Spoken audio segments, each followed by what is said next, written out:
రేపు అవన్నీ చెప్పదలుచుకున్నాం. ఎందుకంటే వాళ్ళతో చర్చలు జరిపిన తర్వాత వాళ్ళు ఆ కంక్లూజన్ చర్చల తాలూకా ఫలితాలని రేపు వెలువరించడం జరుగుతుంది. అంతవరకు దయచేసి అందరూ ఇన్నాళ్ళు ఓపిక పట్టారు, ఇంకా 24 గంటలు ఓపిక పట్టాలని మనస్ఫూర్తిగా కోరుకుంటా ఉన్నాం.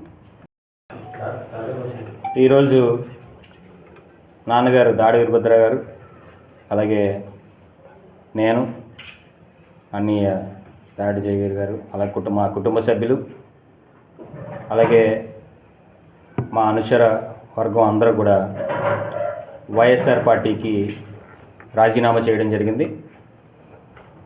ఇందాకట 3 గంటలకే ముఖ్యమంత్రి జగన్మోహన్ రెడ్డి గారికి ఆ రాజీనామా లేఖని పంపించడం, అలాగే సమాచారం కొరకు సాయిరెడ్డి గారికి, అట్లాగే సజ్జల రామకృష్ణారెడ్డి గారికి కూడా తెలియపరచడం జరిగింది. మరి వైఎస్ఆర్ పార్టీని వీడి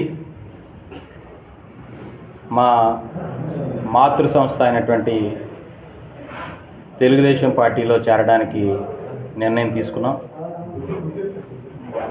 అందులో భాగంగా గౌరవ తెలుగుదేశం పార్టీ జాతీయ అధ్యక్షులు నారా చంద్రబాబు నాయుడు గారిని, అదేవిధంగా నారా లోకేష్ గారిని రేపు వారిని కలవబోతున్నాం. వారిని కలిసి వారితో రేపు చర్చించడానికి మా నాన్నగారు, మేము అందరం కూడా అపాయింట్మెంట్ తీసుకోవడం జరిగింది.